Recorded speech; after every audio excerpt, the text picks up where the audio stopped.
अहिंसा तीर्थ प्रणेता, अहिंसा तीर्थ प्रणेता, जय जय हो भारत गौरव राष्ट्र संत प्रमुख सागर। स्वर्णिम स्वर्ण जयंती का अवसर ये महान है, मिलकर हम मनाएंगे गुरुवर देश की शान है प्रमुख सागर। जय हो गुरुवर प्रमुख सागर, जय हो गुरुवर।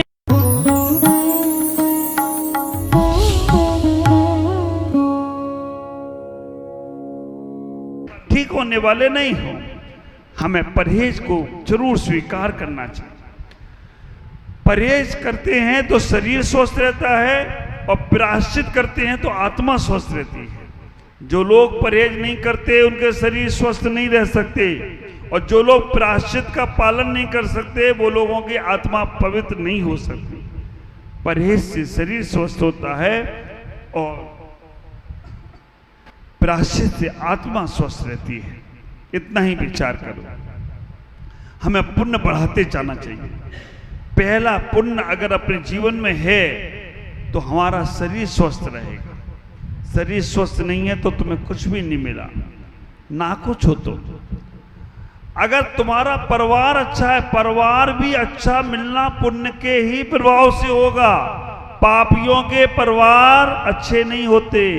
सुतदारा और लक्ष्मी पापी के घर भी हों, सुतदारा और लक्ष्मी पापी के घर भी हों, हरि भजन संत संगति ये तुलसी दुर्लभ। तो आप विचार करके रखना, हर जगह मिलेंगे।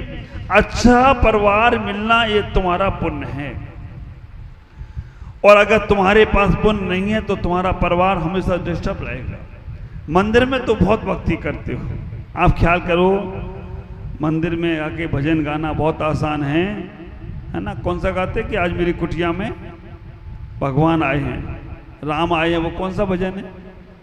मेरी झोपड़ी में, मेरी झोपड़ी के भाग आज खुल गए हैं। हाँ, मेरे भाग खुल गए, मेरी झोपड़ी में राम आए हैं। अरे जो जिंदा राम तुम्हारे घर में बैठे हैं, अगर उनकी सेवा कर लो तो ये राम तुम्हें जहां जाओगे वहीं मिल जाए तो कोई आश्चर्य की बात है। जो जीवंत राम तुम्हारे घर में बैठे उनकी सेवा कर नहीं रहे, गाने पे गाना गाए जा रहे, मेरी झोपड़ी में राम आए। और झोपड़ी वाले राम को तो देखो एक बार, आप विचार करना, उन झोपड़ी वाले राम की चिंता नहीं है, उन राम लखन की चिंता नहीं है, उन माँ सीता की चिंता नहीं है, लेकिन हम गाना पे गाना गाए जा रहे हैं। कैसे तुम्हारा भाग जागेगा? हमें इतना ही ख्याल करना। परिवार, पहले नंबर पे परिवार, दूसरे नंबर पे पड़ोसी और तीसरे नंबर पे परमात्मा। परिवार में अगर सुख शांति है तो तुम्हारा पड़ोसी कुछ नहीं बिगाड़ सकता, और पड़ोसी में सुख शांति है तो तुम्हें परमात्मा के मंदिर में जाना नहीं पड़ेगा। तुम जहां बैठ जाओगे वहीं परमात्मा का मंदिर बन जाए तो कोई आश्चर्य नहीं होगा। लेकिन हम परिवार को नहीं संभाल पाते, हम पड़ोसी से दुश्मनी लेकर रखते हैं, और हम मंदिर में भगवान के पास जाके कहते हैं भगवान मेरा कल्याण हो जाए, मेरा कल्याण हो जाए। भगवान कहेंगे जहां कल्याण होना था वहां तुम कहीं नहीं। चोट लगी थी इस पैर में, इस पैर में दवाई लगा रहे हो। गलती हर जगह करते हो, क्षमा भगवान से मांगते हो। एक युवक आया, बोला महाराज मुझसे बहुत बड़ी गलती हो गई। क्या गलती हुई? मैंने आज अपनी सासू माँ को बहुत उल्टा सीधा बोल दिया, और वो नहीं मानी तो मैंने एक मार भी दिया। गलती हो गई महाराज, क्या प्रायश्चित करूं? जो बताओगे वो प्रायश्चित। जो उपवास करना है, व्रत करना है, संयम लेना है, दान धर्म करना है, सब करूंगा महाराज, कुछ बता दो, नहीं तो मैं बहुत अभी दुखी हूं। उसको बोला सही में तुम गिलानी से भरे हो, सही में पश्चाताप करना चाहते हो? हाँ महाराज। तो एक काम करना, जाके उस सासू माँ के पैर पकड़ना और कहना मुझसे गलती हो गई माँ, मुझे क्षमा कर दो, तुमने अपनी बेटी को मुझे दे दिया और मैंने कुछ कहने में आकर तुम्हारे उल्टा सीधा बोल दिया, मुझे क्षमा कर दो। वो युवक बोला ये तो हो ही नहीं सकता, और कुछ कर लूंगा, ये नहीं हो सकता। आप विचार करना, तो भगवान ऐसे लोगों को कभी क्षमा भी नहीं करता है। हमारे भाई भाई में झगड़े होते हैं, हम पड़ोसी से सलाह पूछते हैं, हम वकील के पास नोटिस जाकर दे देते हैं। हमारी देवरानी जेठानी झगड़ जाए, सासू माँ को तकलीफ दे देते हैं कि ये तो उन्हीं की सुनती है, उनकी नहीं सुनती है। खत्म है कहानी। ख्याल करके रखना, हमें अपने जीवन में सबसे पहले ये सोचना चाहिए, ये परिवार में सोचना चाहिए कि हमारा परिवार कैसे जुड़ा रहे। परिवार के लोग अगर तुम्हारे जुड़े हुए हैं तो समझ के लगना पूरी दुनिया तुम्हारे हाथ में है। और परिवार टूट गया ना तो सब कुछ टूट जाता है। आज बंबई में मंदिर टूटा, आप विचार करके रखना, बंबई में एक मंदिर टूटा और टूटने के बाद हमारी जैन समाज पूरी की, चाहे दिगंबर हो, चाहे श्वेतांबर हो, चाहे तेरापंथी हो, चाहे मुंहपट्टी वाले हो, चाहे मूर्ति पूजक वाले हो, सारे के सारे बंबई की सड़कों पे आ गए। सरकार भी हिल गई, उन्होंने कहा मैं मंदिर बना के दोबारा दे दूंगा, लेकिन आप लोग कभी कोई आंदोलन नहीं करना। ख्याल करना, हमारी एकता थी तो, अगर एकता नहीं होती तो आज वो मंदिर टूटा था, कल ये तोड़ देते, परसों और तोड़ देते। ख्याल करके रखो, हमें अपना इतना ही विचार करना है, एकता में जो ताकत है।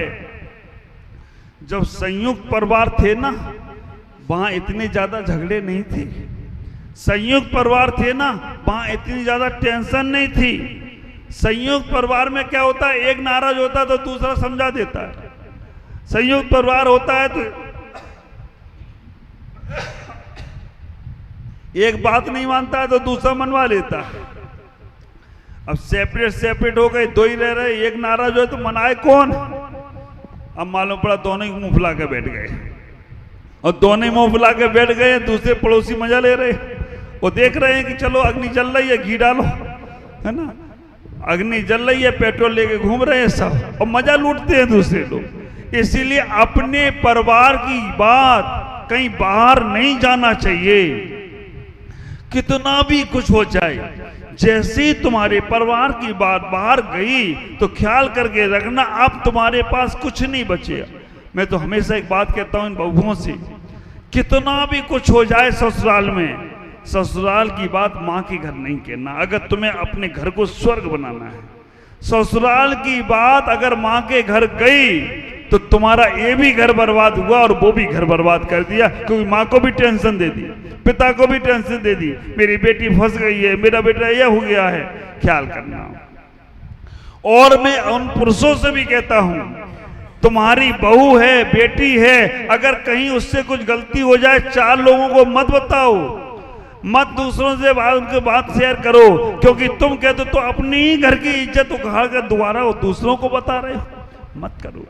हाँ, समाधान ढूंढो, कैसे समाधान होगा। और एक बात का ख्याल रखना, जहां से शंका होती है वहीं समाधान मिलेगा।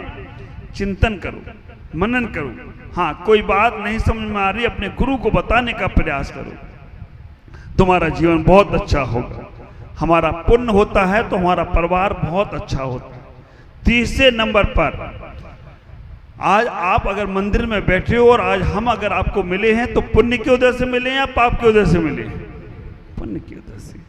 आप विचार करना, कुंज विहार में ऐसा नहीं है कि लोग नहीं हैं, बहुत सारे लोग होंगे, लेकिन किन के पुण्य हैं जो गुरु के पास बैठे हैं और गुरु का श्रवण कर रहे हैं और गुरु के आनंद को लूटने का प्रयास कर रहे हैं।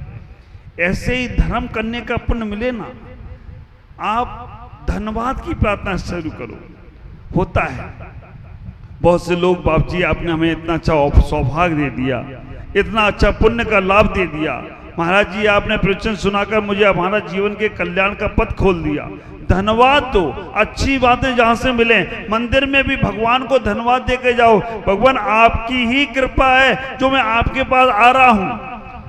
मेरे पास मेरे कुछ ऐसे भक्त आते हैं, बोलते महाराज बिना आपकी आज्ञा के मैं आपके दर्शन भी नहीं कर सकता हूं। वास्तव में सही है, जब तक गुरु की कृपा नहीं बरसती है तब तक वो व्यक्ति दर्शन नहीं कर सकता है।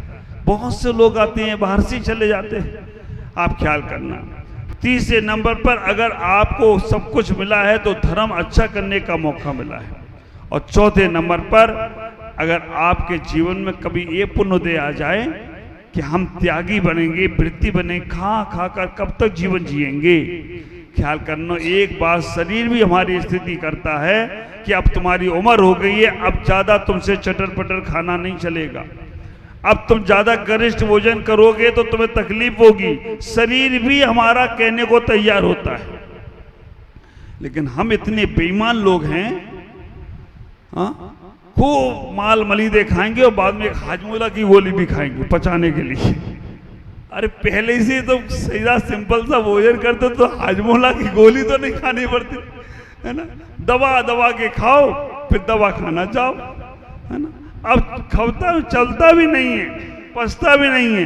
कहते हैं ना, अचत नहीं पचत नहीं, और थाली में आ जाए तो पचत नहीं, तो कैसे होगा। हमारी जैसे जैसे उम्र बढ़ रही है, हमारे उम्र के साथ साथ खान पान भी सिंपल होना चाहिए, सादा होना चाहिए।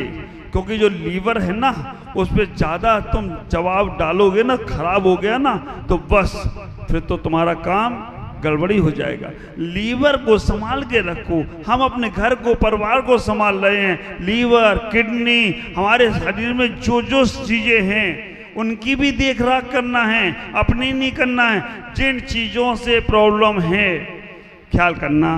पहले 3 प्रकार की बीमारी होती थी, आजकल बीमारियां ज्यादा हैं, डॉक्टर कम है। पहले 3 बीमारी, बात, पित्त, कफ। ये 3 बीमारियों में सारी बीमारियां आ जाती थी। बात, शरीर में जोड़ों में दर्द हो रहा है, तुम्हें बात की प्रॉब्लम है। जी घबरा रहा है, तुम्हें पित्त की प्रॉब्लम है। तुम्हें सर्दी जुकाम हो गया, तुम्हें कफ की प्रॉब्लम है। और इनके लिए कभी डॉक्टरों के पास जाने की जरूरत नहीं है। मेरी एक पुस्तक है गृहस्थ गीता, मिले तो जरूर पढ़ना उसको। तुम्हारे घर में, किचन में सारी दवाइयां हैं। आप विचार करना, घर का जो किचन है वो सबसे बड़ा औषधालय है।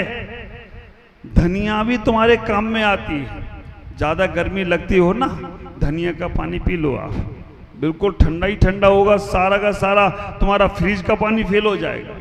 आप विचार करके रखना, अगर आपको कहीं पे भी अगर बात की प्रॉब्लम है तो जिन चीजों से बात होता है उन्हें कम करने का प्रयास करें। आपसे इतना ही कहना चाहूंगा कि अपने जीवन को बहुत अच्छा बनाना है तो हम सबसे पहले अपने जीवन में शरीर को स्वस्थ रखें, अपने पुण्य को बढ़ाने का प्रयास करें, जिससे तुम्हारा जीवन बहुत अच्छा होगा। 9:20 हो गए हैं, आप तो ऐसे बैठे कि महाराज बोलो और हम सुने।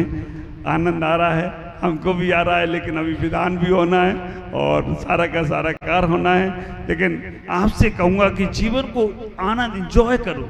हमें एंजॉय करना नहीं आता। हम बाहर जाते हैं ढूंढने के लिए, गार्डनों में जाते हैं, हिल स्टेशनों पे जाते हैं। अरे सारे हिल स्टेशन तुम्हारे अंदर है, सारे गार्डन तुम्हारे अंदर है।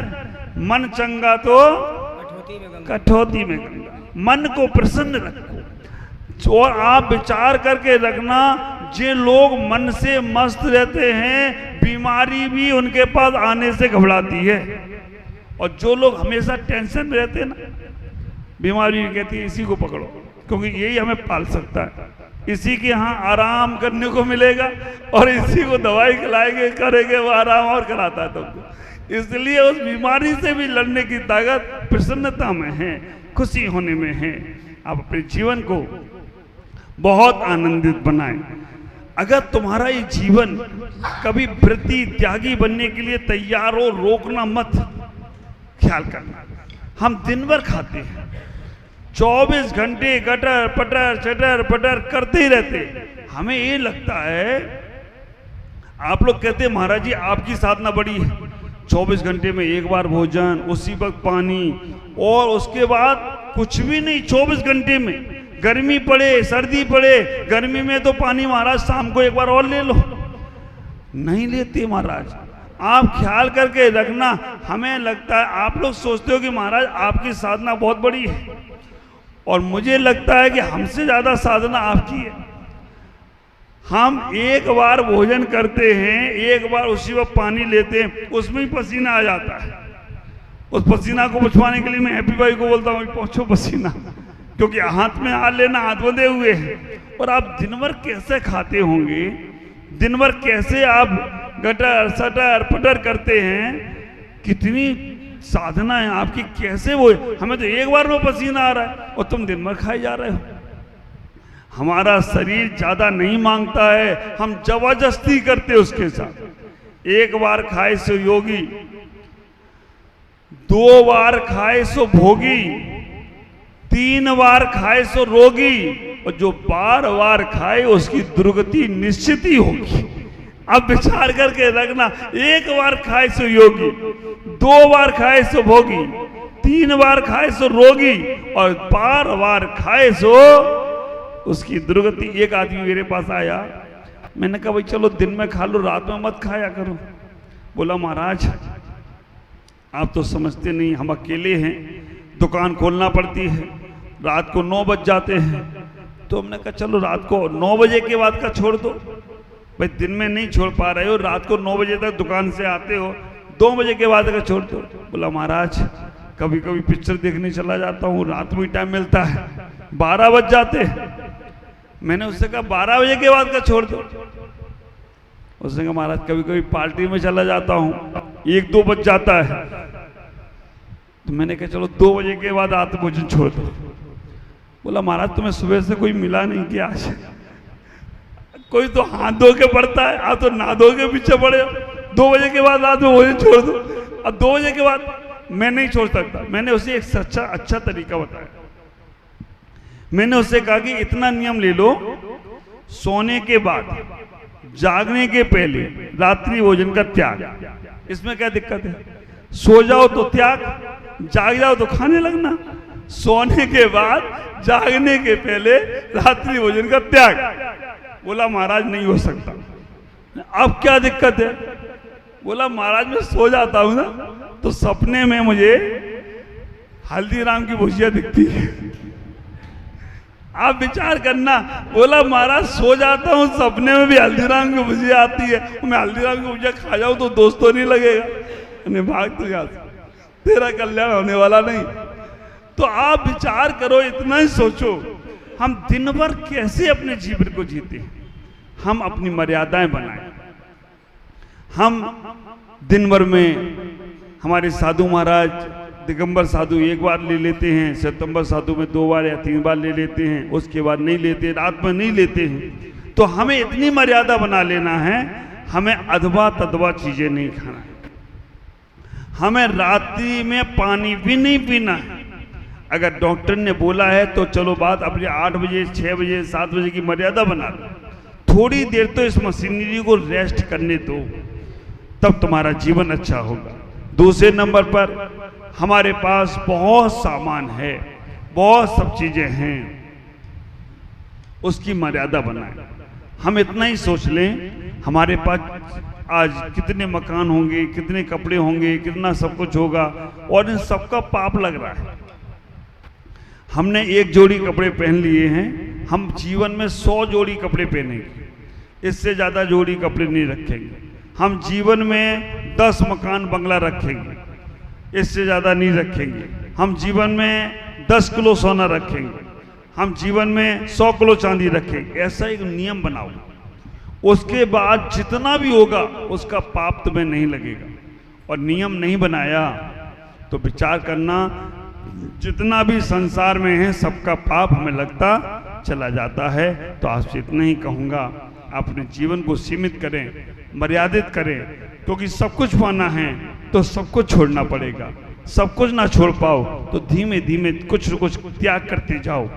हम भोजन कर लें, उसके बाद इतना नियम बना लें, जब तक दोबारा भोजन नहीं करेंगे तब तक भोजन का त्याग। ऐसा करने से भी पुण्य बढ़ेगा। हम अगर ये कपड़े पहन लिए हैं, दोबारा जब तक कपड़े नहीं पहनेंगे उन कपड़ों का त्याग। हम घर से निकल आए हैं, जब तक दोबारा घर पे नहीं आएंगे घर का त्याग। ऐसा करने से तुम्हारा पुण्य बढ़ेगा, और तुम्हारा पुण्य बढ़ेगा तो तुम जो चाहोगे वो तुम्हें प्राप्त हो। तो कोई आश्चर्य की बात नहीं होगी। आज इतना ही। ओम नमः